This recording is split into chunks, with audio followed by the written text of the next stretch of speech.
Bienvenidos a Negocios de otro planeta, el podcast de Miguel Ángel Ruiz. Aprende con el marciano emprendedor sobre negocios, marketing y ventas. Escritorio, micrófono, podcast, pium, pium, pium. Hola, ¿cómo están? Sean todos muy bienvenidos a un nuevo capítulo de Negocios de otro planeta. Estamos en esta serie de neuromarketing. Soy su presentador Miguel Ángel Ruiz y estamos a esta altura casi en los últimos capítulos. Me quedan algunos invitados dando vueltas por ahí que no he logrado concretar, algunas temáticas que no he logrado concretar a los invitados que he querido. De neuroeconomía sobre todo, que no he podido encontrar a una persona que conocí hace muchos años en la Universidad Diego Portales, que se perdió en el mundo. Y es como, ¿dónde está este compadre? ¿Dónde está este PhD en neurociencias cognitivas, experto en neuroeconomía, con un laboratorio de neuroeconomía en la UDP que no me respondía? Pero en fin, yo les dije y les di como advertencia de que persona que siga experta y especialista en neuromarketing en Chile, en Chile sobre todo, no puedo decir esto mismo en Latinoamérica y España porque hay muchos especialistas y no todos me respondieron. Pero en Chile, experto y especialista en neuromarketing que se respete está en este podcast, si no, considérelo usted mío. Y estamos con un coterráneo, Alexis Brantes. Alexis, bienvenido a Negocio de otro planeta. ¿Cómo estás? Hola, muy bien, muchas gracias por la invitación. Debo decir de que se me había olvidado de invitarte y después dije, cierto, cuando hablé con tu socia de Mi User socio. Motiva. Ahí recordé, ¿verdad, Alexis? Tengo que invitarlo. Se me fue entre tanta cosa. Así que apenas me acordé de eso, lo primero que hice fue, vente para acá. Te necesito en el podcast. Porque aparte dije esa frase, entonces era como de, sí sé que sabes del tema. Y dije esa frase, entonces es como de, ok, sí, tiene que estar. Sí, tiene que estar. Así que, Muy bien. bienvenido. Vamos a partir con tu carrera. Partiste estudiando en la Universidad de la América, diseño gráfico. No, fue en realidad diseño integral. Diseño integral. Sí, mención diseño editorial. Lo bonito del integral, en esa época como que competían, habían dos tipos de líneas. Estaban un par de escuelas con la ingeniería en diseño, que venía como, uno piensa que tiene que ver de ingeniería y diseño, y había otra vertiente que era un poquito más de lo artístico, que lo planteaba como integral, en el sentido de que un gato que cae de pie en todas partes, lo tiráis y el tipo te resuelve un problema. Y el foco, a diferencia de otras carreras, era más el de consultor, entender el problema, diagnosticar adecuadamente y en base a eso ofrecer una solución, no tirarse a diseñar a la loca como dice Daniel Mordecki, el chofer de Photoshop, ahora hay que actualizar la Figma. Era más que nada entender el problema y eso a los que les gustaba la carrera los posicionó bien y terminaron muchos de ellos liderando grandes equipos en proyectos importantes de innovación. Así que parte de ahí la temática. Estoy buscando el orden. Y tenemos en 2013 Asociación Educar. ¡Ay, Dios mío! ¿Verdad? No invitaba a Uh, la... Mira, me acabo de dar cuenta que no invitaba a nadie en la Asociación Educar. Te falta Rosler, te falta Logat, Sí, tienen que estar sí o sí. sé que tú tienes contacto con Roles, puedes invitarlo. O sea, yo le voy a escribir, pero me puedo hacer el paso gol porque sí. No, acabo de caer en cuenta de que no invitaba a nadie de gente de ahí y lo acabo de leer y fue como, Dios mío, me equivoqué. A esta altura del podcast me he equivocado, así que tengo que invitarlo. Hiciste un curso de neuropsicoeducación con ellos. Exacto, sí, neuropsicoeducación. Y paralelo a eso, un diplomado de diseño de integración y psicología de la computación, se podría traducir. Psychical Computing, no sé cómo traducirlo en español. Diseño, interacción y computación física. Esa universidad te hizo una mezcla de cosas porque decía, diseño, interacción está muy bueno, pero claro, hay un tema ahí con, ¿cómo se llama esto? Espera un poquito. Listo, ahí se marca la... Después tienes, espérame, no terminamos el punto del diplomado de la Universidad del Desarrollo. No creo que lo terminamos. No, no lo he El terminado. de el diplomado de diseño e interacción y cuéntame un poco de qué iba ese diplomado. Sí, ese, de partida, el nombre es mixto, lo parte en castellano y después en inglés porque les molaba más o les gustaba más traducir parte del contenido.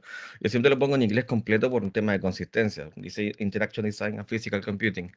Pero lo que apunta ese diplomado es resolver problemas de interacción, pero llevarlo al mundo de la computación. Entonces, no solamente programar una interfaz digital como una aplicación, sino que también programar en Arduino, hacer domótica y entender la interacción humano-computador, pero en el mundo físico, no solamente un teléfono. Y eso está bastante bien. De hecho, ahí descubrí y conocí a mucha gente que era como previo a mi carrera que había egresado y que se habían terminado de dedicar en diseño de interacción y a liderar proyectos de Physical Computing o Ubicomp, que era una de las líneas de trabajo. Eso se ocupa mucho, aunque no suena muy comercial, pero se ocupa mucho en la minería, en todo lo que es electrónica de la salud e incluso en desarrollo de nuevos dispositivos interactivos que después los malls eran como hackear la Kinect y ese tipo de cosas. Bueno, nace de ese espacio de interacción. Entonces, era Hackear la interesante esa Kinect, perspectiva. qué tiempo aquello, ¿verdad? De hecho, Claro. nosotros hackeamos la Kinect. Nosotros utilizábamos la Kinect en Ion Media con Juan Pablo para medir interacción con lineales. Poníamos la Kinect y de alguna otra forma nos permitía saber cuándo se acercaban, cuándo se alejaban, cuándo tomaban un producto, en qué nivel del lineal. Así que sí, ¡ay, Dios mío! Me hiciste acordar. Me siento anciano. Hay jóvenes que no Sí. saben lo que es una Kinect actualmente. Y tú les dices una Kinect No, como de Kinect de kinesiología. No, Kinect del dispositivo. No, ok. era un Eh, juguete que se ocupaba para otras cosas cuando los hackeabas, pero en el fondo era un controlador con computer vision de una consola. Sí, que se podía, que no se dan cuenta cuando dicen que los videojuegos no van a llegar a ningún lado. Amigos, utilizábamos eso para hacer investigación de mercado en puntos de venta. Así que créeme que sí, te pueden llevar a algún lado. Oye, tenemos también en la Universidad Cardenal Herrera un curso en neuroeconomía. Después tiene Sí. un posgraduado en emprendimiento del Adolfo Ibáñez. No voy a leer Ujú. en inglés eso, nunca he sabido pronunciar muy bien esa palabra en inglés. Mi profe de inglés siempre me penquea por no saber pronunciar emprendimiento en inglés, lo siento, me supera. Tenemos un posgraduado en economía de la escuela austriaca, bien línea economía y neuroeconomía, Sí, sí, en la sí. Universidad del Me he Desarrollo ido, también. Cuéntame. no, me he ido especializando en esa línea, además de aplicar Consumer Neuroscience en patrones de decisión, de cómo la gente asigna valor a las cosas en función de determinados estímulos. Así que por ahí también esa mezcla de carreras. Siempre he tomado los posgrados o todos estos diplomados como un complemento para definir un nuevo norte, pero como los puntos importantes han sido generalmente los de los máster. Entonces, eh, Sí, hay, tienes de hay- hecho un máster en neurobiología y conducta. sí, diagnóstico y tratamiento de los trastornos mentales, que eso fue en España y es para, bueno, teóricamente en España puedo diagnosticar, abrir mi propia consultoría y ayudar a gente con rehabilitación. Aquí en Chile eso no es legal, así que no puedo dedicarme a eso. Y después hice otro máster en Customer Experience, también para terminar de enfocar lo que siempre estaba buscando, porque hay algo que quizás no conté al inicio, pero yo llegué a este mundo de neurociencias porque había un problema con el diseño, po. En el diseño siempre hay dos vertientes, como te decía al inicio, una más de ingeniería y otra más de lo artístico, esta inspiración divina. Y ambos tienen el mismo problema, po. ¿Cómo resuelvo el tema de la asignación de valor? ¿Por qué algo, un libro, suponte, no sé, aquí tengo un libro mío, este libro que está lleno de dibujitos, bonito, hecho como para que la gente lo lea fácil? Espérame, eh, paréntesis. ¿Tuyo de que tú es tuyo de tú lo escribiste o tuyo de que tú lo tienes porque te es tuyo? no, lo escribí yo junto con Juanjo y salió publicado en 2019. Genial. Ya, Bueno, después hablamos de ese libro. Espérame, después déjame anotar hablamos la de eso. pregunta. Libro. ¿Viste? Ya, Vale. ya, pero el punto es, suponte, ¿qué diferencia el diario, por ejemplo, el de Chile, la última noticia, que yo mientras estudiaba en la universidad trabajaba ahí? Ese diario que te cuesta, no sé, en ese entonces costaba 200 pesos, medio dólar cada ejemplar, a un libro de museo del Bosco bonito, lleno de impresión exquisita y así un pedazo de libro grueso y que te cuesta 50 pavos, 50 euros. Básicamente nada, ambos son un papel, ambos tienen un poco de tinta, uno tiene un poco más de tinta que otro y ya está. El costo de producción tiende a oscilar a uno muy parecido por la cantidad de producción que se hace, pero aún así hay gente que está dispuesta a pagar una vez al año que va al museo y te compra ese libro, y hay otros que no le ve valor a ese libro, pero sí tiene la membresía del diario para que te llegue todos los días a la casa y termina después de leerlo matando mosca o haciendo un asado. Entonces, la duda estaba ahí, O ¿dónde está ese madurando valor? palta. O madurando palta. O secando el Secreto, piso, o secreto limpiando el chileno. auto, O secando ventanas, que sirve claro, también mucho. sacando el vaho del auto de invierno, o en el pecho para darle calorcito cuando andáis en bici. No, eso ya, yo nunca lo he hecho, eso sí que no, eso ya me está a otro nivel.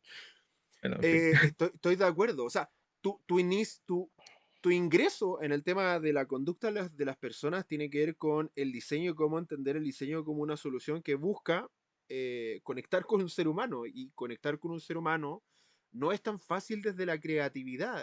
La creatividad, insisto, que es un poco lo que hemos conversado en otras, no en la serie de neuromarketing, pero con otro especialista, que es creatividad sin estrategia no tiene ningún sentido, es choreza por sí mismo, eh, es hacer algo divertido, único, pero que no necesariamente tiene una aplicación en la vida de los seres humanos. Entonces, estoy de acuerdo. De hecho, hay un libro muy bueno que en este momento, como mi mala memoria nunca me acompaña cuando estoy grabando, voy a terminar de grabar este podcast, me voy a acordar. Hay un autor que tiene un libro de diseño centrado en las personas, pero un libro espectacular que es como una Biblia de los diseñadores industriales, que habla de esto mismo, de que finalmente tú puedes hacer un diseño espectacular, pero si esto no tiene una usabilidad y una aplicabilidad en la vida real de las personas, no tiene una utilidad.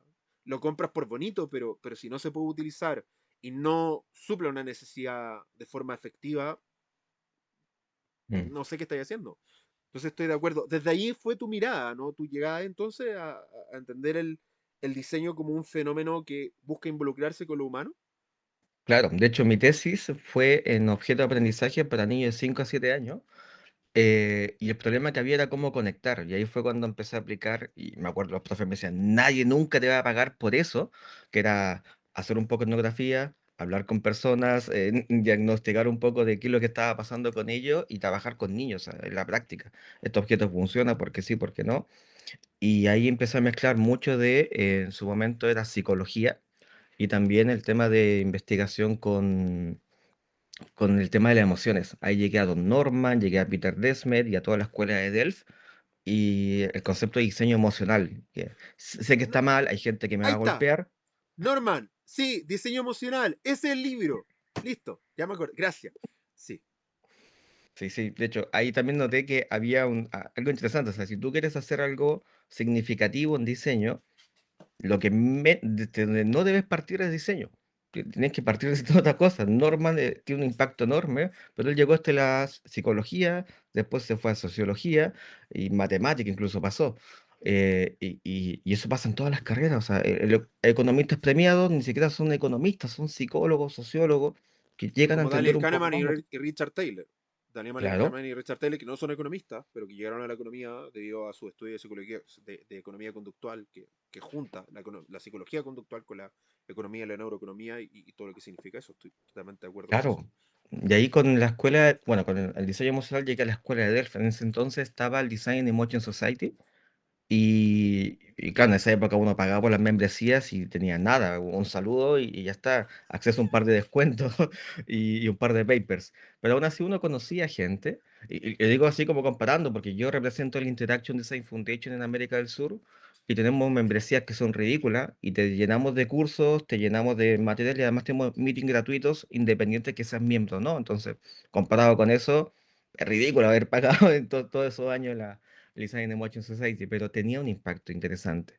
Y ahí uno se encuentra con las dos corrientes, por la escuela americana y la escuela europea, o la escuela de Delphi, la escuela más del MIT, y empiezan a aparecer dos cosas. Ahí yo empecé a especializar en diseño, digo, Affective Computing and Intelligent Interactions, que Lana la volvió loca con este concepto, hasta que me dijo, no, algo que entiendan lo humano, y ahí cambiamos el cargo que tenemos en User Emotion, pero en el fondo es cómo interactuamos con los robots, con las tecnologías, porque establecemos afecto. Mm, Y eso, bueno, un poco por ahí me fui acercando, después dije, ok, ya domino la técnica, domino también muchos modelos de pensamiento y estructura de relación, generación de valor, o sea, el foco siempre fue eso, cómo se desarrolla esa relación afectiva. Y ahí dije, ok, ¿cómo lo entienden los negocios? Porque esto no se habla en negocios. Y experiencia cliente, generalmente me salían con la consultora que tenía en Chile, salían proyectos orientados a experiencia cliente, y ellos sí le daban valor a la emoción mm, porque veían que como el plano completo, desde que alguien conoce tu marca y hasta que esa persona se muere y tu marca sigue ahí. Entonces ellos entendían que tenían un impacto a muy largo plazo y tenían que apostar a ello. En cambio en UX no, en UX, oye, interactúo con el teléfono, el iPhone 13, el iPhone después sale el 14 y se acabó este mundo, ya tengo que enfocarme en el siguiente modelo. En cambio, el CX ve cómo me contacto con todos sus modelos previos y con los que vendrán después. Entonces, mm. ahí la emoción y la relación afectiva tiene mucho más valor. Entonces, es ahí cuando también dije, ya, hay que ir para allá, hay que conversar el lenguaje de los negocios, el nivel C, y cómo relacionar esta asignación de valor hacia el negocio como tal. Y ahí reconecté con los viejos cursos, las viejas cosas que había visto de economía. Entonces, en el fondo, creo que ahora estoy alcanzando ese punto que es incógnita hace como 15 años y recién ahora como puedo decir, se entiende de esta manera y se enfoca por este camino. Total, porque uno cuando parte, bueno, creo que muy pocas personas que trabajan en neuromarketing dijeron alguna vez quiero trabajar en neuromarketing. Creo Mm, que las nuevas generaciones son las que conocen esta herramienta y dicen quiero dedicarme a esto. Cuando yo partí, cuando yo partí estudiando ni siquiera sabía lo que era marketing. Entonces, hablar de neuromarketing, como de marketing ya yo ya no, nada. Entonces hablar de neuromarketing, de hecho yo el marketing lo vi en segundo año. Y es como de, esto es marketing.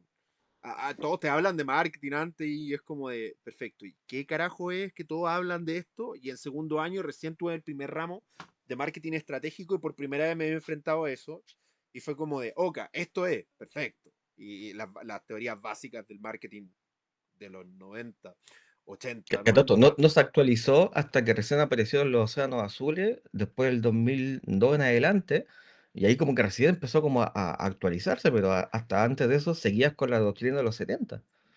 sí, o sea, hay modelos básicos que todavía se utilizan, y que lo encuentro sumamente interesante. Hay un, ¿por qué se me olvidan los conceptos cuando grabo? Hay un modelo que tiene tres puntos y que es tremendamente básico, rústico, pero completarlo, amigo, es una quebradera de cabeza, pero Mm, brutal, porque te permite, define en teoría necesidad, solución, público. Y suena súper fácil en la práctica, es como, ok, aplícalo. ¿Cuál es la necesidad que está respondiendo? ¿Cuál es la solución que está entregando? ¿Y cuál es el público que tiene estas dos, tiene esta problemática y que quiere esa solución? Y en la práctica hacerlo yo lo he hecho con empresarios y están rompiéndose la cabeza. Es como hacer un FODA, ¿no? Uno lo sí, encuentra sí, muy picante y es como, haz un FODA. Y claro. completa 5 casillas de cada uno. A ver qué tan fácil Te, es te- hacer un FODA. te quiero ver, te Sí, observo. sí, ok, mira, aplica un FODA, fortaleza, oportunidad, debilidad, amenaza. Juegue, úselo. Y tú empezás a decir como fortaleza. am, No, voy a empezar por la debilidad. Uno dice, no, paso por lo otro, después me ocupo de eso. sí. Por ejemplo, bueno, yo debo reconocer que detesto con todo mi ser a Michael Porter. Lo vi tanto tiempo en mi vida que lo terminé, escucho su nombre y siento urticaria. Lo siento, lo vi en todas las carreras que he estudiado, Michael. Bueno, no, no, creo que el de neuromarketing igual tuvo una clase con Porter y fue como de, ¿por qué llegué acá y tengo que escuchar a Porter? Eh, por ejemplo, su modelo de cadena de valor lo encuentro ridículo, pero hay un punto que a mí me encanta, que yo lo aprendí, lo extraje de su modelo, que no lo encuentro práctico, pero el factor crítico de éxito. Me encanta ese concepto como tal, que es qué es lo que no puedes dejar de hacer, porque si lo dejas de hacer, tu negocio quiebra. Como Mm. concepto lo encuentro genial. Ahora, cadena de valor con sus modelitos de para acá, para allá, lo encuentro horrible, impráctico. Pero el factor crítico de éxito como concepto lo encuentro increíble. Y ahí es cuando uno empieza a mirar y dice, ok, el marketing ha evolucionado en base a eso, pero estoy de acuerdo que hasta el 2000, entre que el neuromarketing y el marketing digital lo hizo evolucionar per se, pero era bien arcaico. Mm. Y sigue siendo arcaico en muchos contextos, ¿ah? En muchos contextos. Hoy día se sienten geniales porque hacen Bayer Persona, pero uno mira su Bayer Persona y es como de, amigo, copiar y pegar de lo que hacían antes, solo que con otro nombre. Como que no han cambiado la lógica de la mecánica. Y son los Ahora, mismos que son seducidos por lo humano sintético hoy en día.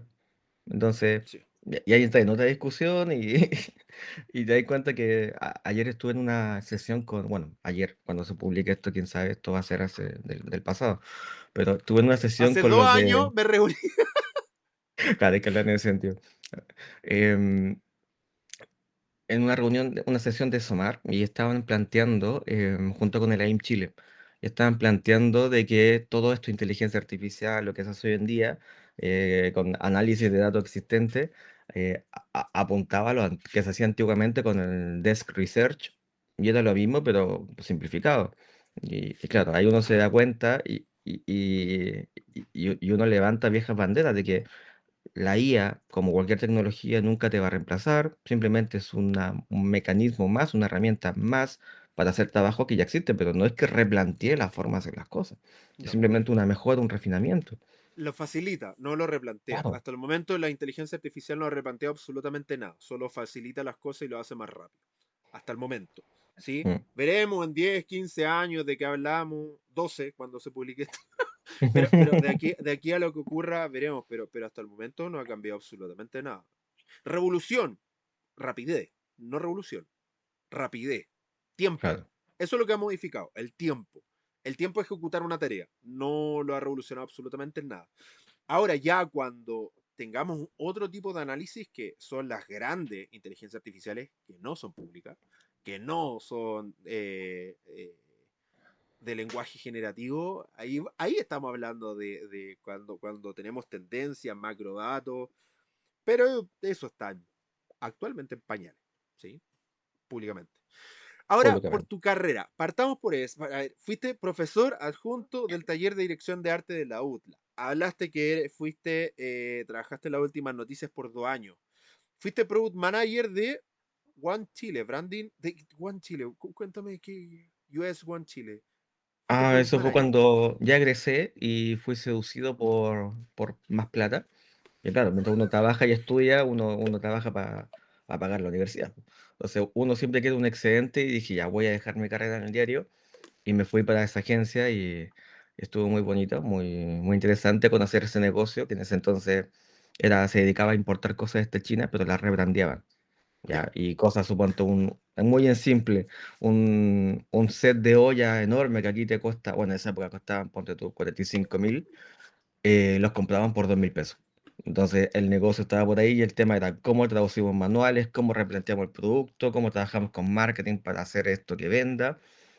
Entonces fue interesante el desafío. Después ya me empecé a meter en otras cosas, me puse como consultor en el tema de emociones y empecé a trabajar con agencias de marketing en eso, en cómo aplicábamos este tema más de emoción en el desarrollo de publicidades creativas. Fue un, Just One fue algo muy puntual, un año, poco más. Oye, yo solo voy a hacer una salvedad. Ujú. Yo trabajé, no voy a decir la marca, no voy a decir la marca porque puedo arriesgar algo que no me gustaría asumir. Yo trabajé en las bodegas de una marca de lujo, Coca. ¿Ya? En ese tiempo, cuando yo trabajé, estamos hablando hace más de 10 años, los cinturones costaban $20, ¿ok? Y se importaban a Chile por $1. Yo miraba la factura desde Estados Unidos, porque se importaban desde Estados Unidos. Bolsos que costaban $280 lo traían a Chile a $5 o $7. De hecho, yo miraba y decía, oye, está muy lindo, cuesta $7. ¿Cuál es el precio de venta? 280 lucas. Y era como, ¿ah? Era como de, tú mirabas ahí la factura, mirabas y el precio de venta y decías, de verdad hay gente tonta que entra. Esta marca tiene accesorios, lentes, Tiene un símbolo de interrogación. Es un grupo marca, ¿sí? Si alguien la Ujú. conoce, signo de interrogación. O sea, las dejo ahí. No dije el nombre. Pero uno mira y dice, Dios mío, sí, no entiendo el pago del costo. Es un 280%, un 1000%, un 500% por marca de lujo y tiene la misma calidad que una marca de China. No veo el lujo. ¿Dónde está el lujo? Eso, Claro, solo quería hacer esa salvedad. Hablando de que ya que importaban ollas de $2 y lo vendían a $45, bueno, acá se importaban cinturón de $1.5 y lo vendían a $18. Y uno miraba y decía, ok, sí, y era un cinturón de lujo, ¿no? Y era como de, oh, ok, vale. claro. Yo, A yo en ver, esa época tenemos, estaba fascinado porque ahí justo se probaba lo que me inquietaba de mi tesis y era dónde estaba esa asignación de valor, po. Yo en el diario me sacaba, no me gusta decir malas palabras, pero me esforzaba mucho por hacer lo que hacía en el diario y no se ganaba tanto como en esa otra empresa. Y el esfuerzo en esa agencia, en la agencia hay agencias que son más de un flujo más relajado y hay otra que es con un reality. En cualquier momento te pueden despedir. En esa no, era más relajado. Y el esfuerzo por ser más relajado que en el diario, me pagaban mucho más que en el diario. Y ahí uno dice, oye, lo que yo hago tiene valor, pero ese valor lo paga el cliente al final con esa diferencia, pues, de $2 a 45. Y reforzaba lo que yo pensaba, era como, ¿dónde está ese valor? ¿Dónde está esa diferencia? Mi diseño tampoco era tan bonito como para decir, justifica esa subida, pero aún así había gente que le encontraba valor a eso. Y la incógnita era por ahí, no pasa por diseño. O sea, hay algo que influye, sí, pero no era el factor decisivo. Había otra parte del relato que me lo perdía. Con el tiempo te puedo decir por dónde va, pero en ese momento era una incógnita. oye, y después llegamos a Posmo, año 2013. Posmo. Sí, sí. Posmo sí es. ¿Cómo partió esto? Ahí está Pamela que gran valor. Que la tengo, la invité como 3 veces a hacer un capítulo de CX y siempre me tiró para otro lado. Ya tiene que esperarse 2 años por hit. Que Pamela, por mucho que ella aparece siempre y participa mucho, a ella en realidad no le gusta hablar mucho, entonces es, No, es lo sé. difícil sacarla de esa. Sí. Pero hay que aprovecharla cuando aparece en público. Oye, ¿cómo partió Postmod? Ahí, bueno, asumo que es lo que habíamos conversado, ¿no? Que ahí decantó todo el tema del CX, del Customer Experience, o Customer Experience, para que no me rete mi profesor de inglés. El Customer Experience, de la experiencia de los consumidores, perfecto. De ahí decantó, ¿no? En esta empresa. Pero ¿cómo partió, cómo se gestó, cómo llegamos a eso? Porque después de eso llegamos a lo que estamos haciendo hoy en día, que tiene que ver con User Emotions. Entonces, esta es la plataforma de la creación de lo otro. ¿Cómo partió esto? Mira, como yo ya era consultor, tenía este trabajo formal, pero también daba consultoría en agencias de marketing. Yo empecé a generar una base de clientes y Pamela lo mismo, tenía también su propia base de clientes desde la comunicación digital. Pamela es muy apasionada por ese tema de comunicación digital. Y en un momento coincidimos en un trabajo que teníamos, nosotros decimos, estuvimos casi 3 años trabajando en el Tíbet, con un retiro espiritual y que se entienda lo que se tenga que entender de lo que significó ese trabajo. Y empezamos a trabajar en conjunto. Ella se dio cuenta que teníamos esa capacidad de complementarnos. Y en un momento los clientes, juntamos a los clientes y todos los clientes dijeron, oye, ya estoy facturando lo suficiente para hacer empresa. Y olvídate, no te voy a pedir más cosas hasta que tú me mandes factura. Y era como, chuta, ya, nada que hacer, pues, tengo esta situación, mi cliente no me quiere pagar a menos que haga empresa, seamos socios. Y Pame me dijo, me está pasando lo mismo, no sabía cómo plantearlo, así que adelante. Formamos Posmo y Posmo por el rollo de la posmodernidad. Y yo sé que hoy en día, bueno, quizás cuando salga esto ya va a estar consolidada la demonización y muchos lo ven como esa explosión de progresismo, pero nosotros entendemos la posmodernidad, por lo menos en esa época, desde la fragmentación del relato y cómo el viejo estándar, este metarrelato que existe, que regía todo, cómo se fragmentaba y desde ahí se volvía más compleja el entendimiento de la realidad. Entonces, como todo se volvía más complejo y estábamos con el boom de la digitalización, recién aparecieron los teléfonos inteligentes y más Paréntesis, espacio. Pomo fue fundado hace 11, bueno, en el momento de grabar este podcast, 2024, fue fundado hace 11 años. Estamos hablando que Sí, hace sí. 11 años recién estábamos hablando de marketing digital. Recuerden que en 2013 recién habían preguntas en 2013 de ¿es necesario que las empresas tengan redes sociales? 2013. Hoy día, o sea, tenéis que estar, no es pregunta. La pregunta es por qué no estáis, ¿no? Pero en ese tiempo, pero estáis, perdón, lo siento la gente que nos escucha de Hispanoamérica, lo siento mi chilenismo, pero me salió. Pero en ese tiempo era de, ¿tiene que estar la empresa en Google? ¿Tenemos que hacer Google AdWords cuando Google AdWords era los albores del Google AdWords? No lo conocemos como ahora de... Entonces, claro, es tremendamente atingente en el contexto en el cual se fundó la empresa. Sí, sí. En ese entonces estaba muy de moda el cargo ¿cómo se llama esto? Del Content Strategist, y que era el que te llevaba todo lo que era redes sociales, y incluso, mira, imagínate, se planteaba la existencia de la empresa en Foursquare. Se tenía que hablar en ese entonces de MySpace, cómo ocupo MySpace y Fotolog, y cómo, de dónde se rentabiliza esto. Entonces eran cosas que hoy en día, bueno, hoy ya no existen, más adelante ni siquiera se dan un recuerdo. En UX éramos como pertenecíamos como a la segunda corriente de empresas que se empezó a dedicar a UX. Ya estaban los grandes consolidados, o por lo menos los más antiguos, que eran los típicos ayer viernes, estaban los amables, estaba un poquito de Multiplica, estaban las noches Cadius y poco más. Nosotros entramos como esa sangre nueva, esa segunda generación a hablar de cosas. Y ahí fue también cuando empezamos con la fundación, que la fundación vio que escribíamos paper interesantes en otros países y dijo, oye, necesitamos gente que nos ayude a difundir esto. Y ahí la Interaction Design Foundation nos eligió y empezamos a hacer eventos gratuitos, también vendiéndole un poco precio al mercado, porque hasta antes eso también, a excepción de un par de noches Cadius que se hacían con una periodicidad anual, bueno, por meses en realidad, no por año, pero el resto de las cosas eran todas de pago. O sea, no voy a nombrar las otras comunidades, pero las que habían te dicen, oye, muy bonito, hablemos de UX, pero pase por caja. En cambio, con la fundación llegamos a decir, oye, compartamos experiencia, sea mucha, sea poca, nos vamos retroalimentando y todo gratuito, mensualmente vengan, juntémonos y hagamos ruido. Entonces, partió como desde la UX, y después de la UX empezamos a dar cuenta que esto crecía, crecía, crecía, y algunos tenían una visión, algunos clientes de más largo plazo, y empezábamos a hablar de experiencia cliente. Y ahí nos dimos cuenta que lo que hablábamos del discurso base, que era emoción, empezaba a justificarse siempre con neurociencias, porque la sociología para mí no basta. Para mí todo esto es multidisciplinario. No es solamente que venga un sociólogo, un antropólogo o un psicólogo a decirte así piensa la gente en determinado momento. A mí siempre, como buen americano, si somos americanos al final de cuentas, mezclamos con cosas, mezclamos con tecnología. Entonces, Paréntesis, recuerden que América es un continente, no un país, así que exacto, es un los continente. latinoamericanos somos Chile, Argentina, Perú, son americanos, ¿sí? Sí, sí, América sí. no es un país, es un continente. Ya, o Me eso pasa mucho se le olvida a algunas personas sobre la faz de la Tierra, ¿no?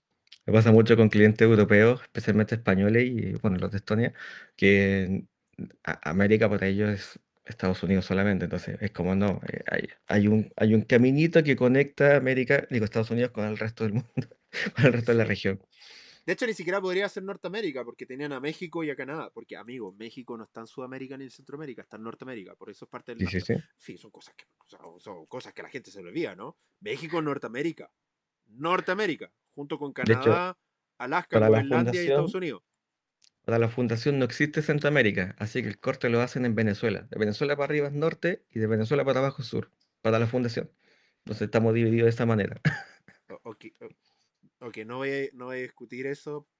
Yo no voy a discutir cómo Dinamarca entiende el mundo, solamente apoyo lo que hace la fundación. Sí, De hecho, sí, o sea, Centroamérica y el Caribe se lo meten, pero por donde quieren. Pero en fin, no voy a discutir cosas de cómo los europeos manejan el mundo porque, en fin. no es el foco de la conversación. No, Vamos a pero, convenir eso. pero raspa un poquito eso, ¿no? De que, amigo, hay tres subcontinentes dentro de este continente, y no solo Centroamérica, sino Centroamérica y el Caribe, que incluye a las Mm, islas caribeñas, que también son parte de América, ¿no? Porque Cuba, República Dominicana, Haití son parte de América. Ah, pues sí, se lo olvida, ¿no? claro. Y de hecho, Jamaica también, aunque hablen otro idioma y todavía sean colonia. Pero en fin, son cosas que otro tema. Nos metamos Eh, ahí porque estamos en la definición francesa, la inglesa y la española de qué era esto. Y no, creo que ya todo el no, mundo espérame, conoce mi bando. espérame, te falta uno. La portuguesa también. Sí. Siempre esa gente se olvida que también hay una visión portuguesa de esto. Sí, Sí, pues, pero por eso es la visión española, pues, Iberoamérica. sí. Pero en fin. Pero sí, son discusiones territoriales que son interesantes. Pero el punto es. Ok, a ver. Eso es solo ganarse el hate, entrar en ese detalle. Así que Sí, pasemos, sí, y hay ya mucha quedó el gente punto. de Hispanoamérica, de España que nos escucha y nos está escuchando y es como los queremos, en el fondo. Pero los queremos, ¿sí? No, no, no vamos a hablar de rencilla. Solo voy a hacer la salvedad de ridículo cobrarle a los españoles actuales cosas que se hicieron hace 400 años. Sí, es Es ridículo. absurdo, No, es no tiene absurdo, ningún absurdo. sentido. No tiene ningún sentido. Ustedes se robaron el oro y es como de, amigo, estos tipos ni No. siquiera nacían. Es como de, De ¿cachai? hecho, Así que la historia económica de eso, incluso los españoles lo veían venir, especialmente los católicos, los filósofos católicos, veían venir el tema de la inflación, qué significaba eso. Pero claro, eran tan poquitos que no lo escuchaban, como que vayas a ver tú si estás encerrado en una abadía. Pero, sí, pero pero ellos, son discusiones interesantes, pero tenemos una mirada de nuestra región, por supuesto. Pero sí, insisto, cero drama y cero problemas con cualquier parte del mundo. ¿Ah? Sí, a excepción de algunas personas muy específicas, pero son personas en específicas, no son países. Oye, de CX, de Postmo CX pasamos a User Emotion. ¿Cómo partimos que hoy día ya, la bandera que llevamos, ¿no? Posmo tenía esa base de UX y éramos nunca me gustó el nombre de agencia boutique o consultora boutique, porque nosotros en realidad, pese a que teníamos el comportamiento como una boutique que elegíamos a nuestros clientes y elegíamos los casos, pero al final del día, como toda empresa, oye, hay que comer. Si alguien me dice, quiero esta cosa, y nosotros, en plan mercenario, pero con legal, vamos y lo hacemos. Em, y como teníamos ya ese conocimiento de la computación física y el diseño de interacción, y éramos capaces de desarrollar cosas que salieran del computador, o sea, no solamente el teléfono o una página web.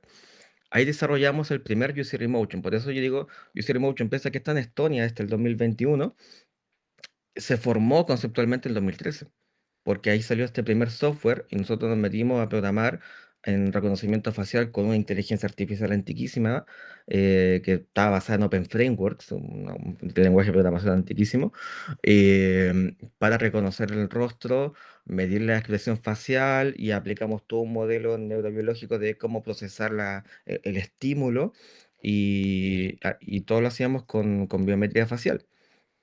Entonces ahí nace User Emotion y empezamos como Posmo empezó a meter más ciencia, a justificar mejor sus investigaciones y le aportamos más valor al cliente, por lo menos le damos más certeza de los cambios que él tenía que realizar o cómo salía al mercado.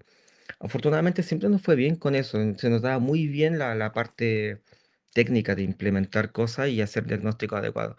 Lo que no se nos daba muy bien era vender las cantidades que queríamos, pero es un problema que tiene la industria en sí. Sí, sí, Sí. sí. Y No, desde otra vereda, pero sí. de ahí después nace ya el tema de experiencia cliente y User Emotion pasa a ser un software independiente. Entonces, en nuestro propio software lo empezamos a vender, hubo gente que tuvo acceso a su beta privada, algunos lo ocupaban para investigación, tenía mucho margen de mejora. Las primeras cosas solamente funcionaban en un iPad.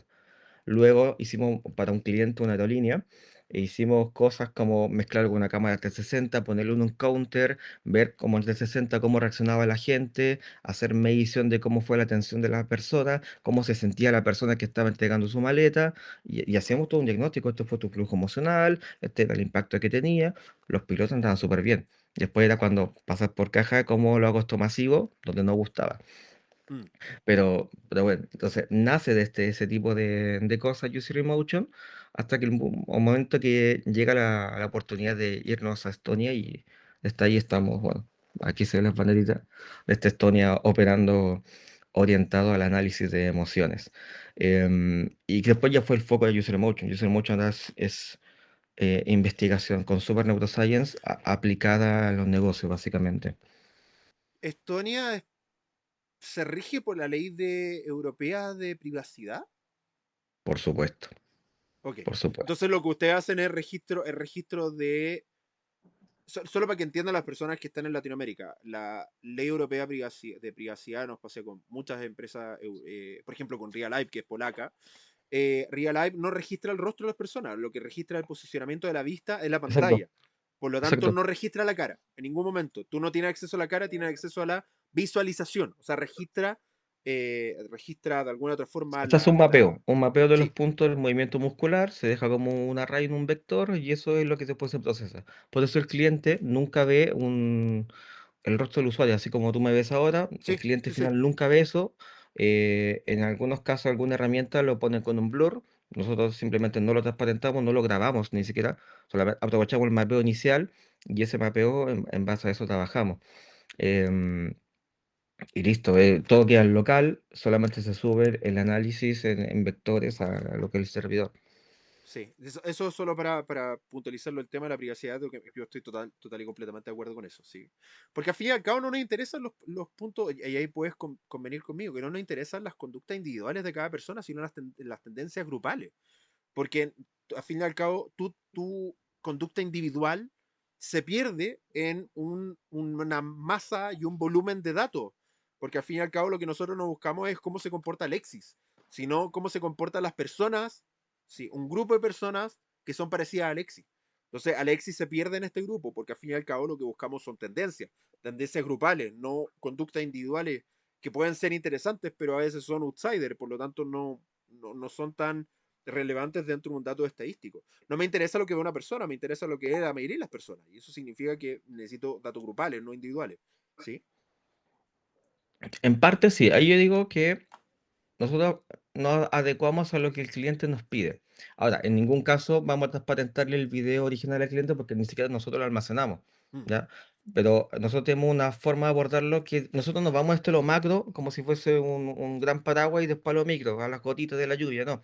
Nosotros vamos desde lo micro para entender la conducta, porque partimos de la voluntad de la acción humana. O sea, tú consolidas la emoción diferente a la mía, a cómo yo lo puedo hacer, vamos a estar de acuerdo que la experiencia de usuario no se diseña, por más que yo sea fanboy del iPhone, va a haber gente siempre que no va a ser fanboy del iPhone porque no tiene la misma capacidad de consolidar la experiencia y por lo mismo no podemos asegurar que la experiencia se diseña. Entendiendo eso, la acción humana, la acción individual es fundamental para poder establecer un patrón y en base a la coincidencia en esos patrones de interacción, establecemos puntos en común o comportamientos comunes y vamos reconstruyendo ese árbol. mm. Entonces, el enfoque en User Emotion, por eso es User Emotion, porque partimos del individuo. Y después explicamos la conducta grupal o de la masa o la tendencia. Pero nuestro foco es un poquito al revés. Después en economía uno dice que son más como keynesianos, le ponen algunos nombres, pero como que parten más del foco del teórico de la masa, más que el individuo. Nosotros partimos al revés, desde el individuo hacia la conducta de la masa.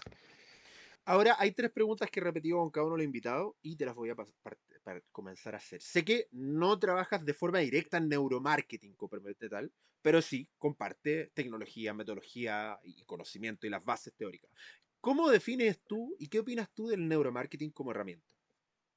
El neuromarketing como herramienta lo veo como a ver, para mí el concepto de neuromarketing es como bueno, su nombre lo dice, es como la versión masiva de venta de lo que es Consumer Neuroscience, así que como, como disciplina, como concepto, lo encuentro muy bueno para empezar en esto. Si tú tienes dudas sobre cómo mejorar tu producto, neuromarketing te va a dar las herramientas necesarias. Si tú quieres extender el impacto que tenga esa evidencia, ya es necesario aplicar otras cosas.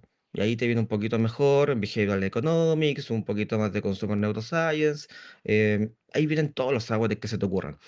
Pero, y ahí el foco es más de nicho, porque tú ya identificaste la base con esta estudio de primera aproximación de neuromarketing. Y lo puedes, no solamente irte por neurociencia, te puedes meter por otros tipos de modelos. He conocido empresas en Estados Unidos que son fascinantes, son capaces de predecir el valor de una propiedad en base al movimiento de bacterias.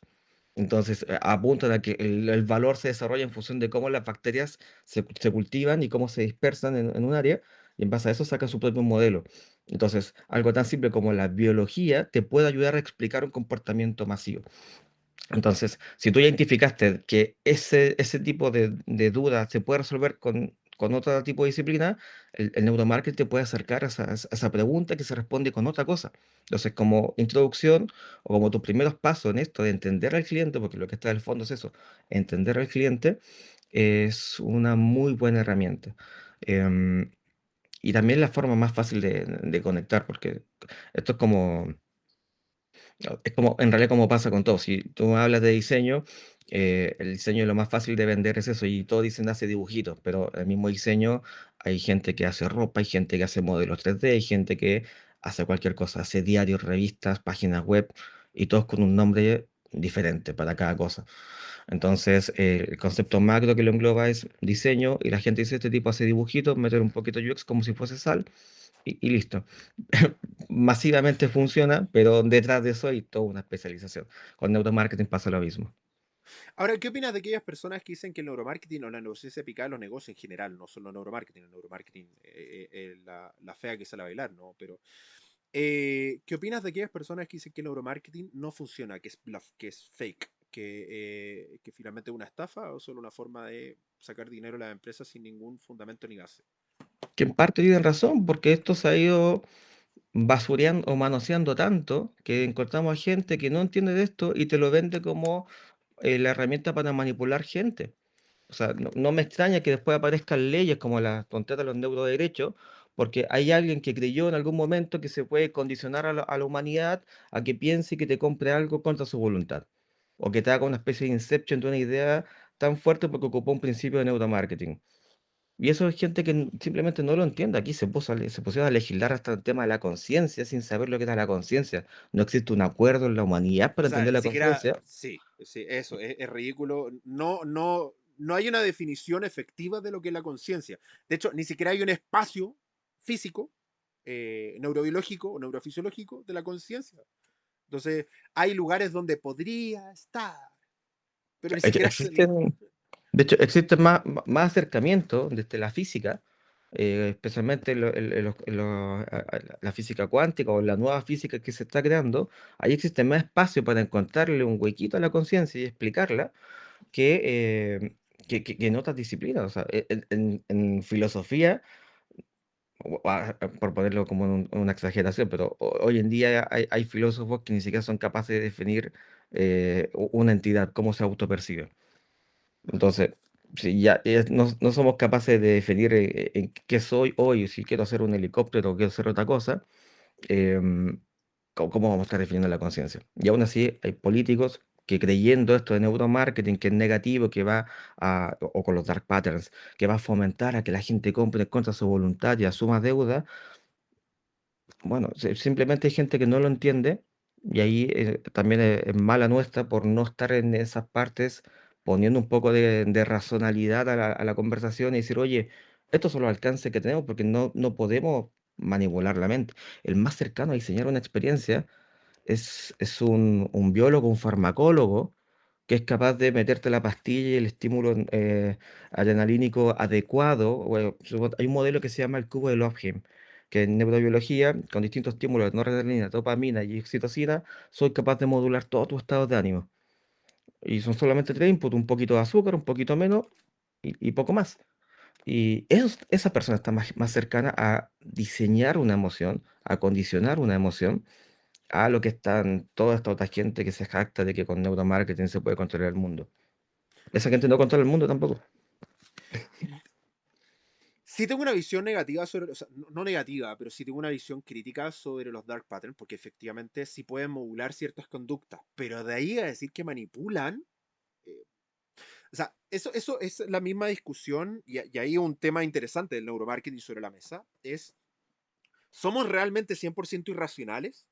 Y la respuesta es no, siempre hay un grado de racionalidad en nuestra ¿Mm? decisión. Mira, hay una discusión de racional, irracional, o de consciente, subconsciente, inconsciente, y la verdad es que lo podemos definir desde el punto de vista teórico, pero desde el punto de vista neurofisiológico no hay una forma de cómo separarlo. Están unidos constantemente, conviven constantemente, deciden constantemente. De hecho, mira lo que voy a decir, de alguien que habla del inconsciente y lo subconsciente, no podemos definir si realmente una decisión es consciente o no, porque al fin y al cabo no podemos limitar en dónde está la conciencia y la inconsciencia.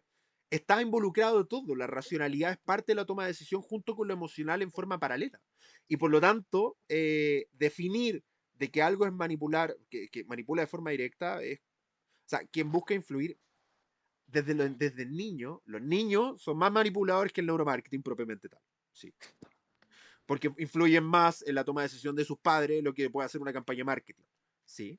Entonces, sí, hay ciertas cosas que pueden llevarte a hacer algo, sí, pero la toma de decisión final siempre va a ser tuya. Claro. Entonces, echarle la culpa a una campaña de marketing es como de tu... No, es que me llevó a... Te llevó a porque quisiste. La pregunta es, ¿te llevó a porque quisiste o porque no querías, pero te llevó porque es muy potente? ¿Sí? De hecho, es lo mismo que tiene que ver con las fake news. Las fake news no pueden modificar la percepción y el conocimiento de las personas. Solo comprueban lo que la persona ya creía o refuerza lo que la persona ya creía previamente. ¿Sí? Entonces, las fake news no pueden manipular a los seres humanos. Solo les dan más argumento a aquellas personas que ya creían lo que la fake news dice. ¿Sí? Es un poco lo mismo con el neuromarketing. De alguna Claro, otra forma, lo que nosotros buscamos es entender qué es lo que quiere la gente, pero no podemos manipular a la gente a que compre cosas que no quiere. ¿Se dan cuenta la diferencia? No es tan delgada la línea, es bastante amplia la línea de manipular e influenciar, son dos cosas distintas. Yo no siempre lo resumo de esta forma. Si tú quieres comprar una cerveza, nada de lo que haga va a hacer que tú salgas con un vino de una tienda. No puedo hacerlo. Si tú quieres mm, comprar una cerveza, no tengo ninguna forma con neuromarketing, con todos los patrones existentes y por haber de manipulación, puede hacer que tú salgas con un vino. Ahora, si tú quieres tomar algo y no tienes definido qué, sí puedo influenciarte a que tú salgas con un vino. Pero si quería una cerveza, va a salir con una cerveza. Punto. ¿Se dan cuenta que la línea es bastante gruesa? sí, sí.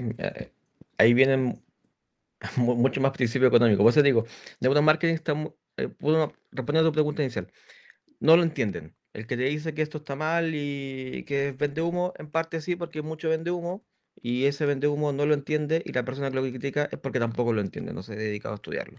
Ante cualquier duda, vaya, consulte un libro o cualquier paper y busque un poquito la verdad, que es lo que está detrás. Y bueno, y después de eso está el otro tema de que es una introducción. O sea, volviendo al concepto inicial, neuromarketing pasa a ser esa introducción para después llegar a cosas más complejas como toma de decisiones. El proceso de toma de decisión se estudia tanto en Computational Neuroscience como también en Behavioral Economics. También se estudia en psicología conductual. Hay muchas disciplinas que se están encargando de cómo se toman decisiones y asignan valor. Hasta hace poco se puso de moda el concepto de behavioral design, como el diseño de un comportamiento y desde una perspectiva más de, con este botoncito verde, yo te hago que tú compres y te dé, no sé, te dé hambre o saciedad. Intentan como mezclar esas cosas, pero en el fondo es lo que siempre se ha intentado con otros nombres. Pero el punto aquí es, Como el em, marketing desde su inicio. Siempre lo ha buscado. claro, el tema es cómo conecto con la gente en esa asignación de valor temporal. Y como tú bien dijiste, si no tengo una definición clara de qué es lo que quiero consumir, estoy como disponible para comprar, lo que sea. Exacto. Puede que vaya a comprar pan y termine comprándome una torta, porque la torta Sí, está más barata y el pan no olía a pan. sí. Y Listo. listo, es Pero si tú querés oportunidad, pan, puedes llevar la torta porque está en promoción, pero el pan te lo lleváis. te ¿Sí? lo lleva Pero igual, no, porque no, sí, no, no vaya a entrar y vaya a salir con leche y huevo porque tenía una promoción y te manipulé para que no comprarais pan si no compráis leche y huevo. Eso es tonto. No, claro, no funcionamos así. no, no, No no, no somos funciona tan así. tontos. No somos tan tontos. Y ojo que yo sí soy fan de la irracionalidad de los seres humanos, pero no somos tan básicos como para ser tan manipulables. Son dos líneas totalmente distintas. Ahora, ¿cómo un empresario podría utilizar esto para, para mejorar la performance de su marketing, publicidad, comunicación? Desde tu La pelea, mirada. desde mi mirada, la pelea siempre va a ser el cómo yo encajo con tus valores, ¿ya? Y cómo yo me proyecto para que encaje con lo que tú buscas, porque en el fondo, como tú dijiste hace un ratito, las fake news solamente refuerzan un sesgo previo. Nosotros vivimos con sesgo, existe el modelo del feeding rate en neuroeconomía que plantea de que cada toma de decisión, incluso cruzar la calle, eso que uno hace inconsciente, que uno nunca mira el semáforo, por lo menos en Chile uno lo mira, uno asume que puede cruzar simplemente, porque calcula la oportunidad de cruzar, la distancia del auto, la velocidad que viene, y ese cálculo lo hace inconscientemente, no hay que ser un físico para calcularlo y uno sabe que puede cruzar. En biología y en este modelo de neuroeconómico existe algo que se llama el feeding rate, donde cada uno de esos sesgos que ya están implícitos, internalizados en cada persona, van acumulando evidencia. Nosotros constantemente estamos recolectando datos. ¿Ya? Mm, Yo ahora mismo estoy evaluando si la luz que tengo enfrente inconscientemente me está llegando bien y si no me voy acomodando, a ti te pasa un poco lo mismo, voy verificando la señal, tengo tantos factores que tengo que controlar ahora y aún así sigo haciendo la tarea principal, ¿ya?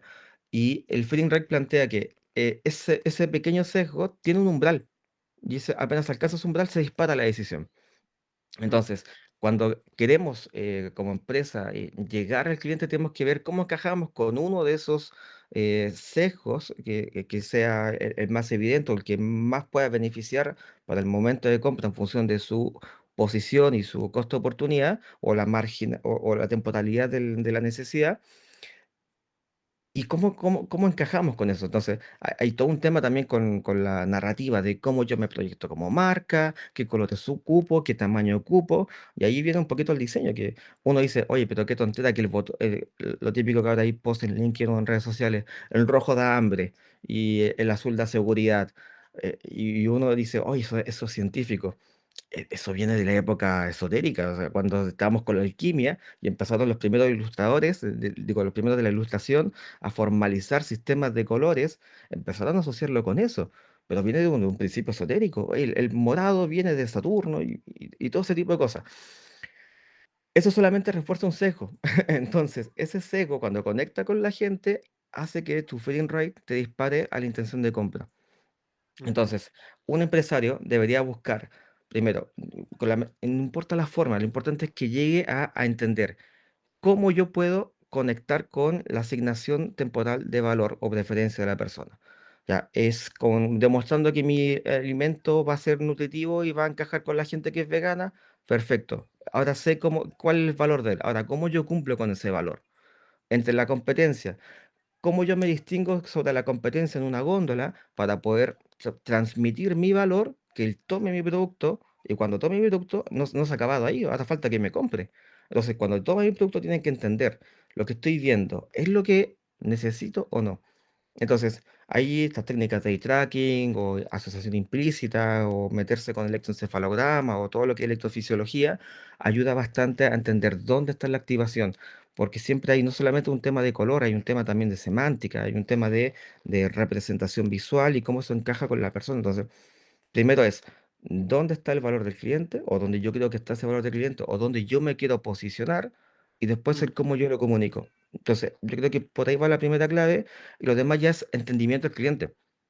El cliente siempre va a hacer una historia contigo, a lo mejor compró, o sea, yo recuerdo y siempre le digo a la gente, ¿por qué tomas Coca-Cola y no Pepsi? Porque Coca-Cola viene con felicidad. Y siempre lo he dicho, soy un re fan de la Coca-Cola, y la compro porque eso, porque en mi cabeza ya quedó esa historia de pequeño con los ositos que antes estaban, los ositos blanquitos, que Navidad era alegría por eso, y en un momento paréntesis, Coca-Cola decía, contiene alegría.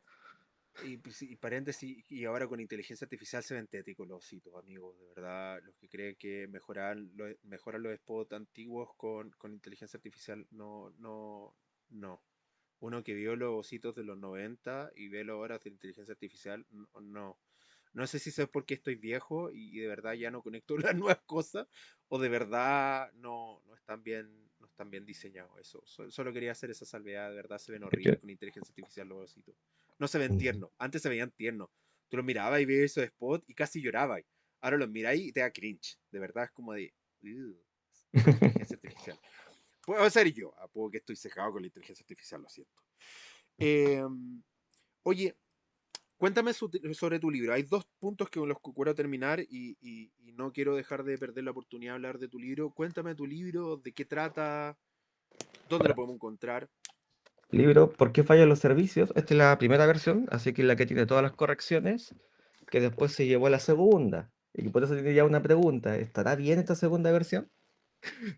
Este libro lo Que por escribimos lo demás con... no tengo una copia. Dejo esa interrogante sobre el aire Te, y sí, te- sí. te debo una copia, entonces te la voy a entregar cuando nos juntemos. Y sí, ese es el Ah, pro del...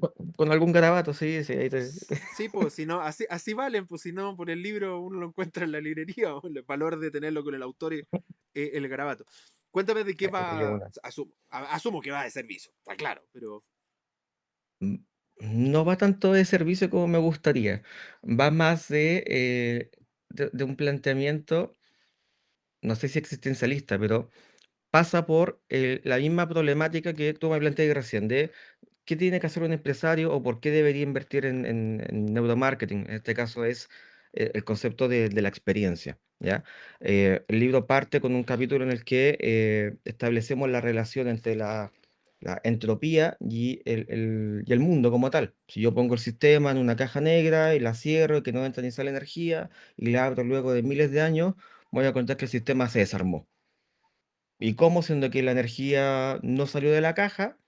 Bueno, eso es porque actúa la entropía. Con los servicios pasa lo mismo. Hoy en día vivimos en una sociedad que está llena de MVP.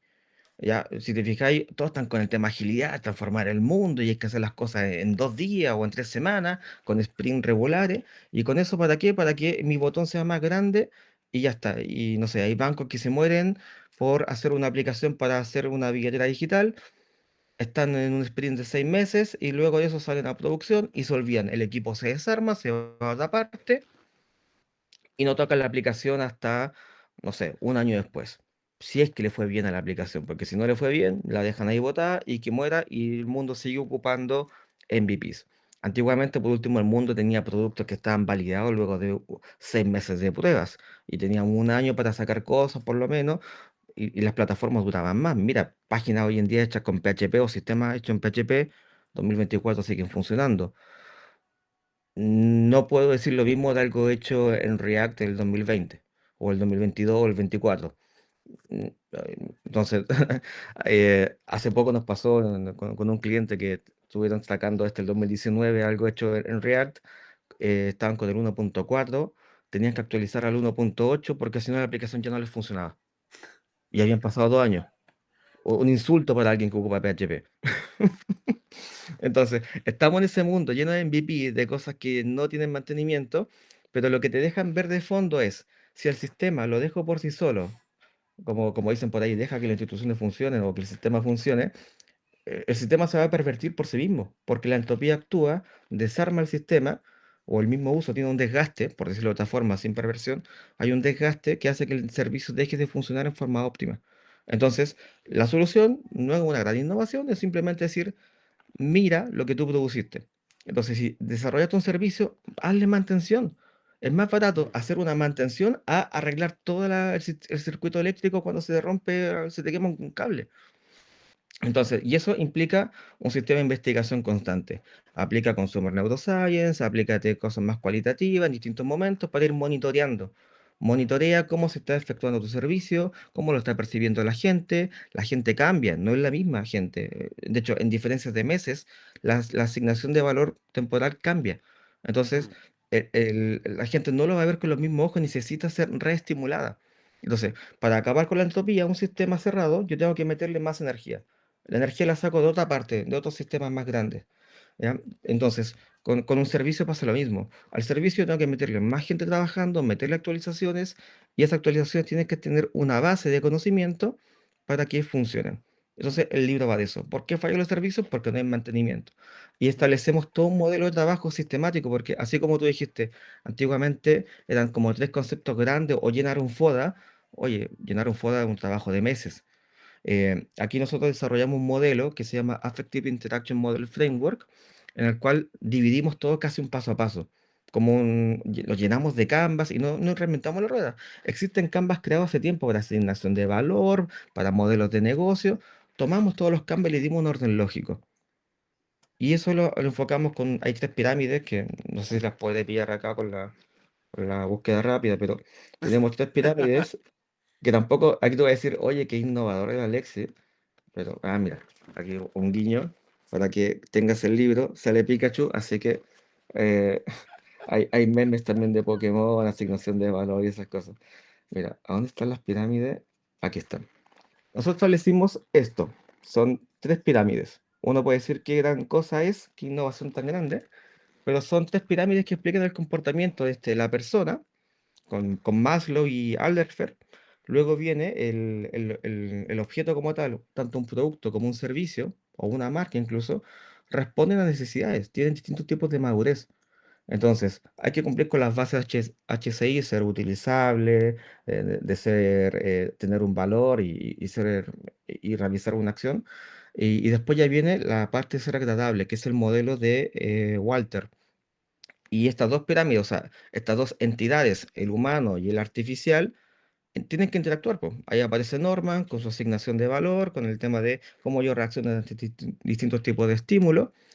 Y lo mágico de eso, y el mundo generalmente queda ahí, es como ya, así un humano, así un producto y poco más, pero eso se mueve en el tiempo. Entonces, en el tiempo, tú vas relacionándote con personas y objetos se van relacionando y van generando días buenos y días malos. Mm, Eso se convierte en un arco emocional y ahí es donde entra la tercera pirámide, que es el modelo de Beyond Philosophy o el Emotional Signature, que establece que existen cuatro estadios, ¿ya? El tema del rechazo, el tema de la atención, el tema de preocuparse por el servicio. Y dice, de estas cuatro maneras, uno puede relacionarse con una marca a corto y largo plazo y establecer una relación de dependencia o de fidelidad máxima o simplemente rechazo. A mí no me gusta Android, no soy como de tu equipo, soy Team iPhone. Pero yo estoy dispuesto a agarrarme a combos por un iPhone, por alguien que me lo ensucie.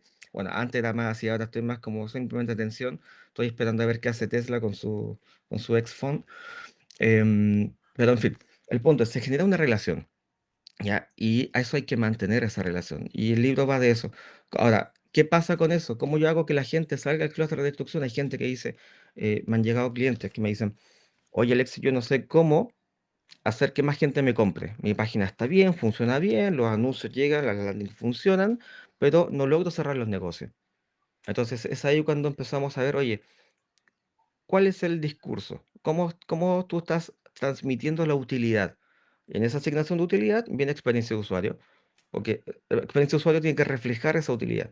Si la mm. refleja bien, ya superamos la primera muralla, que es la destrucción. Entonces, y lo llevamos a atención. Ahora, ¿qué tengo tu atención? ¿Cómo hago que tú me compres o como que me sigas comprando? Y ahí viene el servicio, que te atienda bien, no sé, aquí venden los mejores, a mí me gusta mucho el sushi, entonces hay lugares que tienen muy buen sushi y una muy buena atención rápida al sushi fresco y voy a eso constantemente. Y están otros locales que el sushi no es tan bueno, es plasticoso, por más que te digan, oye, 2 por 1 pagando con tarjeta de crédito, y uno queda como, ya, pago el precio, pero el sabor no es bueno y no vuelvo ahí. Da Entonces lo ahí mismo el si el servicio sushi es el que falló. me regalen el sushi. Hay lugares en los cuales no entraría ni aunque me lo regalaran. Es como de, te regalamos 10 roll. Que te vaya bien. Ojalá alguien Claro. entre. Sí, total. Claro, entonces pasa por ahí y después ya viene la defensa, pues. Entonces, ¿qué es lo que tiene la defensa? Bueno, en el segundo punto, atención, para que pase a defensa, es el servicio, el diseño y servicio como tal. Y luego ya viene la experiencia cliente, pero ¿cómo uno transmite ese valor con la experiencia cliente? En el libro planteamos que eso es por medio de eh, asignar un relato, o sea, hay un propósito. ¿Ya? Yo con la marca comparto una historia. No es solamente un mal día o un buen día, sino que es una consolidación de ello en el tiempo.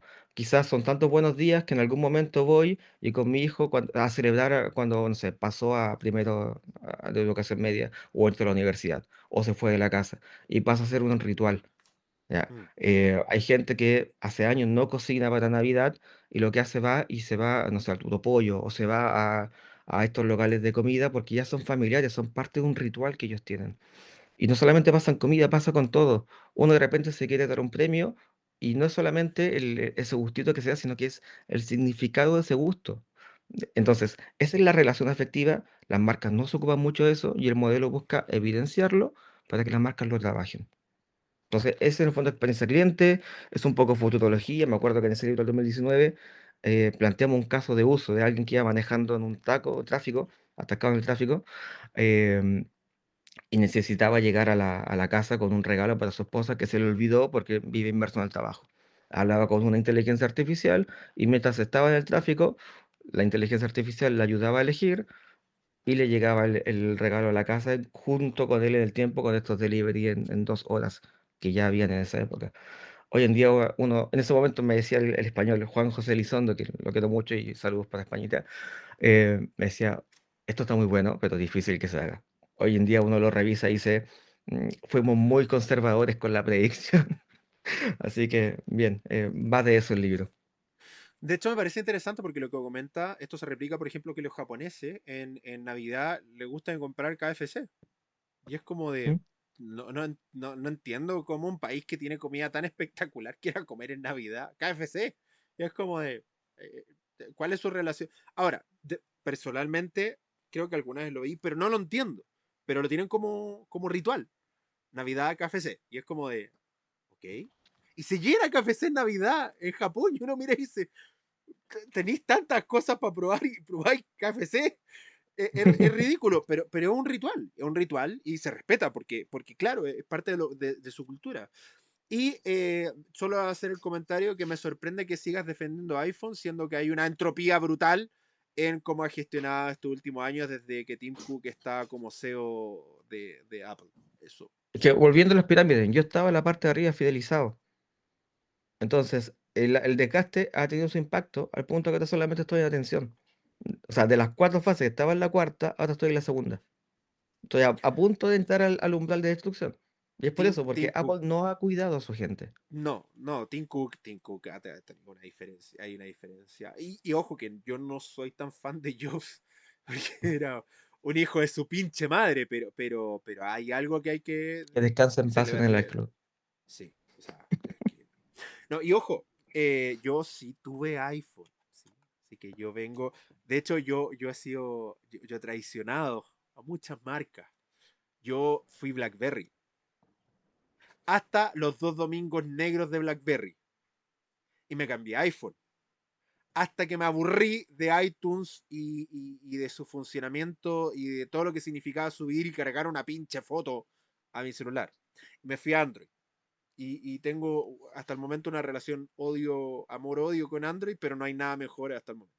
Entonces estoy En su como momento de... estuvo Ubuntu Phone, que era muy bueno. Yo era re fan de Ubuntu. Yo soy re fan del open source. Ubuntu Phone funcionaba bien. En las máquinas que podía correr, por supuesto, no en todas, pero si corría, corría bien. Ese es el punto, ¿viste? Yo soy fan, yo soy... Mi problema no tiene que ver con Android, mi problema tiene con Google, pero Mm. recuerden que es su amigo, pero un amigo muy psicópata. ¿Han visto la serie You? Es como ese tipo de amigo Google, entonces como que lo tenéis que tener ahí. Bien, bien limitado. ¿Sí? No soy tan fan de la Big Five en general. Oye, no quiero terminar de... Nos hemos pasado un poco el tiempo, pero no quiero terminar de preguntarte esto porque era uno de los centros de las temáticas, el facial coding. El facial coding con el facts, facts, Fax. Sí. Facial Action eh, Calling System de Ekman. que para los que no lo saben es la codificación de las microexpresiones a través de los gestos, mapeando el rostro con 491 puntos. Y finalmente las emociones son la combinación de una serie de acciones en el rostro que nos permiten evaluar en general las 7 emociones básicas, en general las 7 emociones básicas desarrolladas por Paul Ekman, que en su teoría son universales, hay una discusión donde si funcionan o no funcionan, pero que son reconocidas como las 7 emociones básicas, que son las mismas de intensamente, la uno, la 2 no, las mismas de intensamente, más contempt, que se podría traducir como indiferencia, a pesar de que no tiene una traducción directa, Y y sorpresa.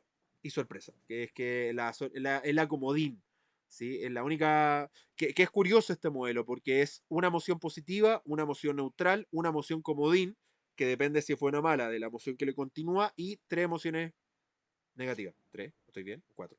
Cuatro. Yo discrepo con la asociación positivo o negativo, porque el que da el valor Ah, es el sí, contexto, pero sí, sí, sí, sí. De hecho, alguien como que recuerda le mi quitan foco.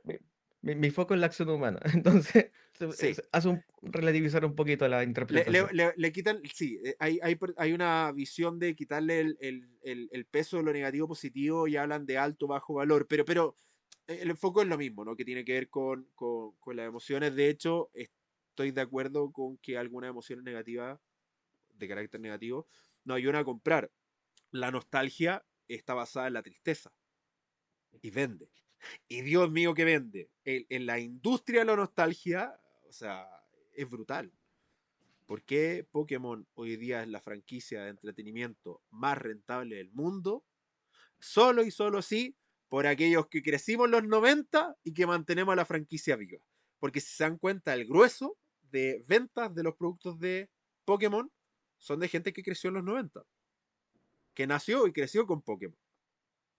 Y Y lloró por ahí cuando se está. despidió Ash. Sí, sí. Sí. Hay gente que no va a entender ni papa lo que estamos hablando, pero sí, sí, sí. Yo lloré, sí.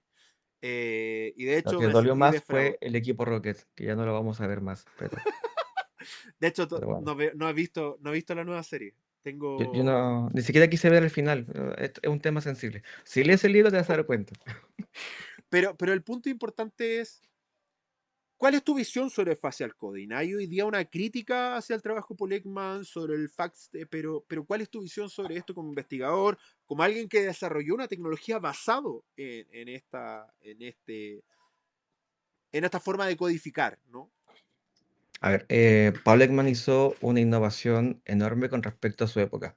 Recordemos que él partió con esto, recorrió el mundo para validar la teoría de market beat, que las emociones eran locales. ¿Ya? Un ruso se iba a reír por cosas diferentes a un chileno y a la vez el chileno por cosas diferentes a un norteamericano o estadounidense.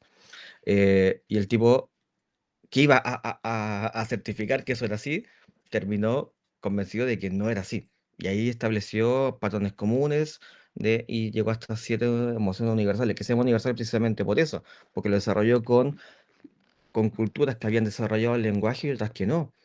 Y tanto de ciudad como pueblo. Entonces, el tipo hizo un trabajo muy bueno en ese tiempo. Y de ahí viene otra cosa, que en realidad la innovación que él hizo fue el mapeo muscular, ¿ya? Eso que uno después llama microinteracción o microexpresión facial, en el fondo es como lo mismo que nos pasa con el tema de la conciencia, suponte con IPT o con otros tipos de reacciones electrofisiológicas. Es un umbral de tiempo simplemente. Y ahí viene otra cosa, que suponte, hay clientes que de repente se asustan y me dicen, oye, pero mira, la tristeza está en X porcentaje. Mi cliente, mi usuario está triste. Y yo le digo, no, no, por eso quítele esa valoración positiva o negativa, porque en el fondo, esto en ese sentido es muy parecido a lo que después te pueden vender con un electroencefalograma con las ondas alfa, delta, teta, beta y gamma. Son oscilaciones que están complementándose para modular un estado más alto, ¿ya? Entonces, de ahí, de hecho, hay un modelo del Humane que ya en esa época, el 2013, cuando hicimos nuestro modelo, era un modelo de tipificación en base a lo de Ekman, pero sacaban emociones secundarias y terciarias. Eran Mm, como los colores, básicamente. De hecho, ¿sí? Plutchik también saca su teoría en base a una parte más esotérica de los colores, de cómo se van dividiendo e intenta asignarle un color a cada emoción. Entonces, bueno, volviendo al punto de Ekman, su innovación fue esa, cómo mapear la expresión facial en distintos estados universales que después se pueden mezclar y uno es el que después le va, según qué marco de referencia utiliza, a darle una asignación de valor, ¿ya? Por, Y en por ese eso les sentido, mencionaba, por eso les mencionaba que la nostalgia tiene en base a tristeza. De hecho, la nostalgia no recuerdo, pero es tristeza con algo más. Pero la nostalgia es un subproducto, una emoción subproducto de la emoción básica de la tristeza. O sea, es estar triste por el pasado. claro, de hecho hay un tema que era tristeza, digo, era en melancolía, ansiedad, en esencia es lo mismo, pero uno dependen de la temporalidad. Una es incertidumbre prospectiva y el otro simplemente es historia. Mm. Entonces, la melancolía es el estado como de reflexión, pero con esta retrospectiva del pasado, y la otra es con la incertidumbre que te genera la ansiedad de no tener margen de acción. Ya, pero volviendo al tema de cómo lo tomo yo y cómo lo entiendo para los clientes, es muy bueno para entender dónde está la asignación de atención, ¿ya?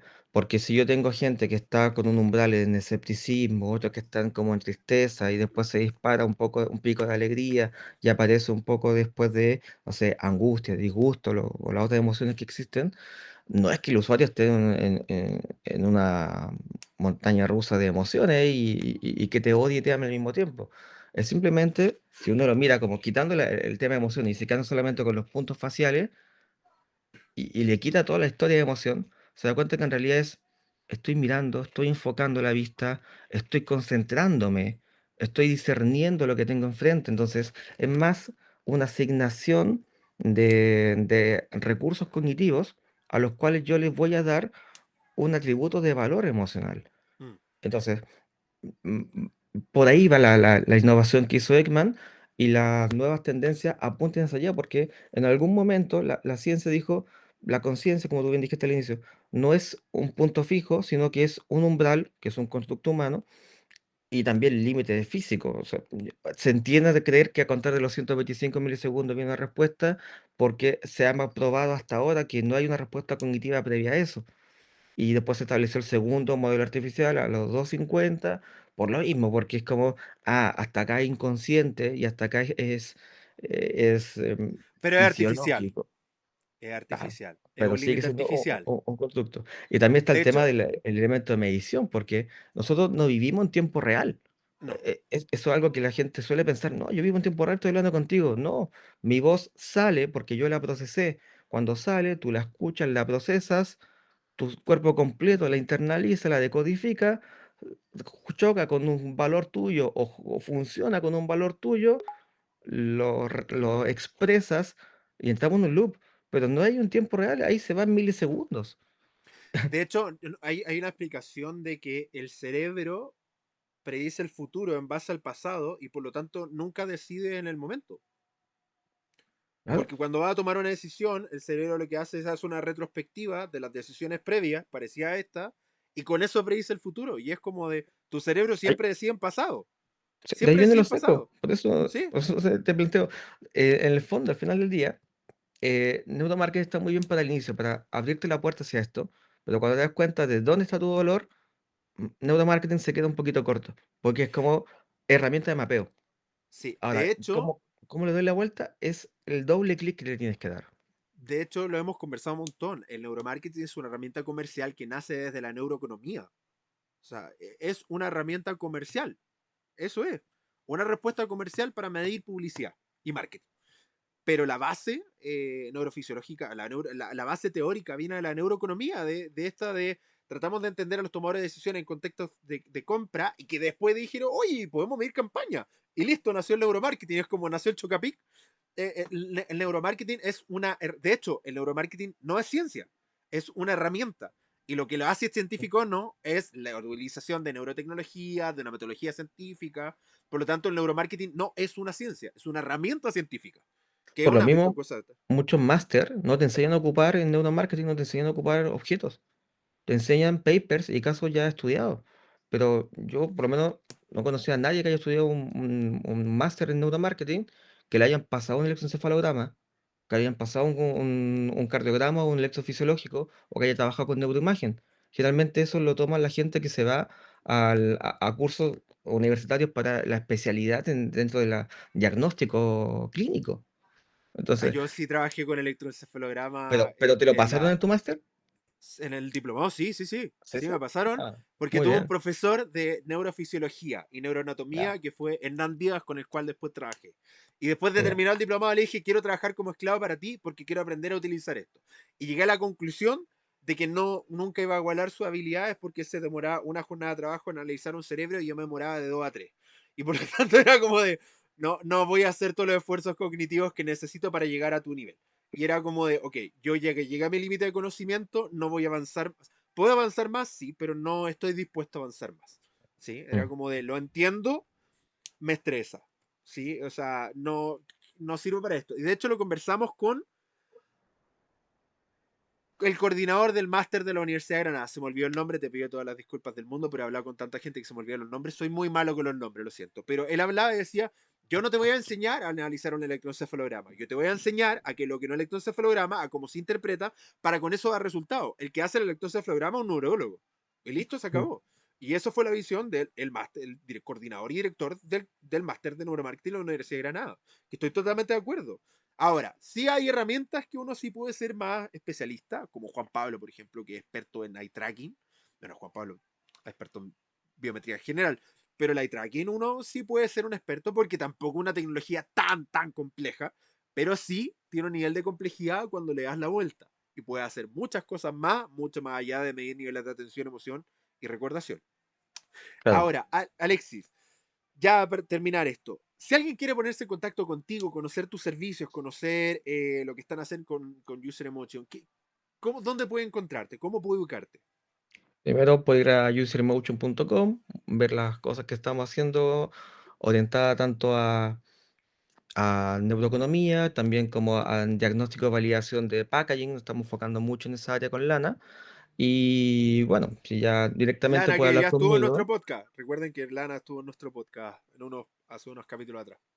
Claro, Lana es un amor, muy, muy simpática, ella le va a fascinar conversar con ella, va a ser probablemente mucho más amable que yo para conversar, o lo van a disfrutar más, así que recomiendo hablen con Lana.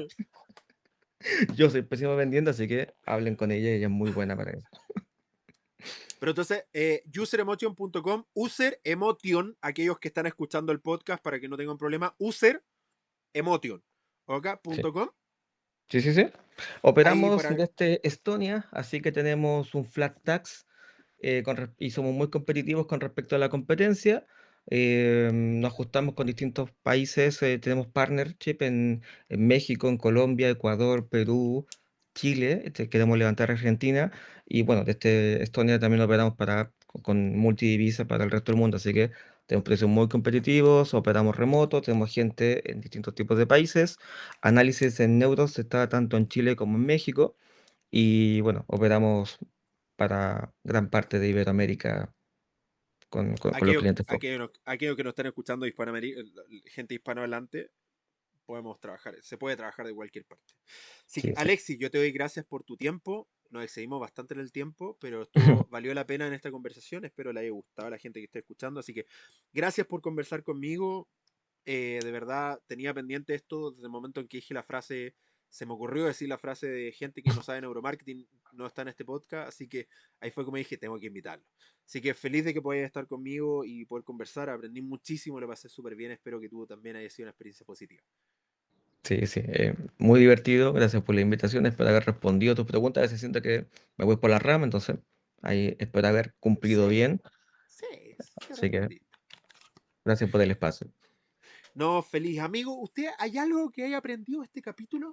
Compártelo para que más personas puedan aprender sobre esta maravillosa herramienta y puedan tener un negocio de otro planeta. Gracias por estar conectados y nos vemos en un siguiente capítulo. Ya estamos llegando a la etapa final de la serie de neuromarketing y estoy seguro que después de su estreno va a haber una segunda parte porque a lo menos hay, sin mentir, 20, 30 especialistas que no han respondido de forma directa a la invitación y probablemente después del estreno de la serie, quiero creer que con el impacto y la calidad de invitados que hemos tenido van a querer estar.